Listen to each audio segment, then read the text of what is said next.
আজকে তারেক রহমান আপনি মস্ত বড় ভুল করেছেন। হ্যাঁ, অবশ্যই তারেক রহমান ভুল করেছে।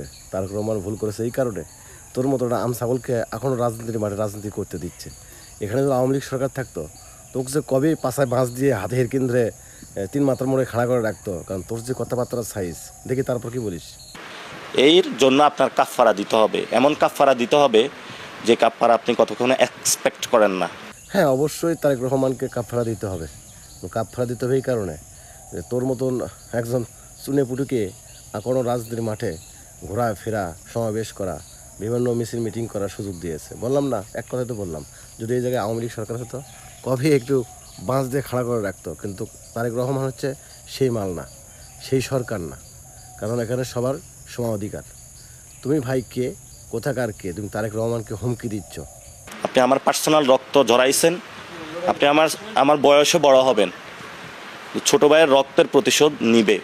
তারেক রহমান তোমার রক্ত ঝরাইছে, বাংলার মানুষ এটা বিশ্বাস করে না।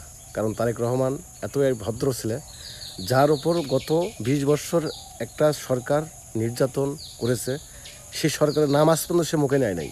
প্রতিশোধ নেওয়া তো পরের কথা। আর তুমি কোথাকার কে এক শুনে ফুটি, তোমার রক্ত তারেক রহমান ঝরাইছে, এটা পাগলও বিশ্বাস করবে না। আর তুমি যে এই ভিডিওতে তারেক রহমান এবং তারেক রহমান পরিবারকে সরাসরি ঠেট করলা, এটা কিন্তু মনে রাখো, তারেক রহমান এবং তার পরিবারে কিছু হলে বাংলার মানুষ তোমাকে ছাড়বে না। এবং ইনশাআল্লাহ বাংলাদেশে আপনার থেকে, আমি পার্সোনালি এটা বললাম, আপনার থেকে ইনশাআল্লাহ আমি রক্তের প্রতিশোধ নিব। হ্যাঁ, অবশ্যই অবশ্যই তুমি দেখা যাবে তুমি কার রক্তের প্রতিশোধ কে নেয়।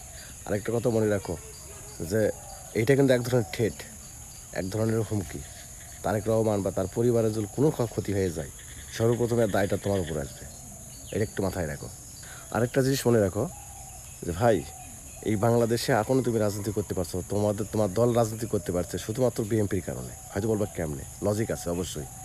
যদি এখনই বিএনপি এবং বিএনপি সরকার 1 ঘন্টার জন্য চোখ বন্ধ করে থাকে, বলে যদি এই কথা বলে যে এনসিপি নেতাদের কী হবে আমরা জানি না, আওয়ামী লীগ তোমাদেরকে ছিঁড়ে খাবে। যেমন মরা গরু পড়ে থাকলে বলে কুকুর শকুরের ছিঁড়ে খায় না, আওয়ামী লীগ ওইরকম মানে এনসিপির যেগুলো আছে সবাইকে ছিঁড়ে খাবে। মানে একটু মনে রাখতে হবে, শুধু বিএনপি এবং বিএনপি সরকারের জন্য আজও তোমরা রাজনীতি করতে পারছো এবং রাজনীতির দল টিকিয়ে রাখতে পারছো। নাহলে তোমাদেরকে শকুন যেমন ছিঁড়ে খায়, ওইরকম আওয়ামী লীগ তোমাদেরকে ছিঁড়ে খেত। ধন্যবাদ।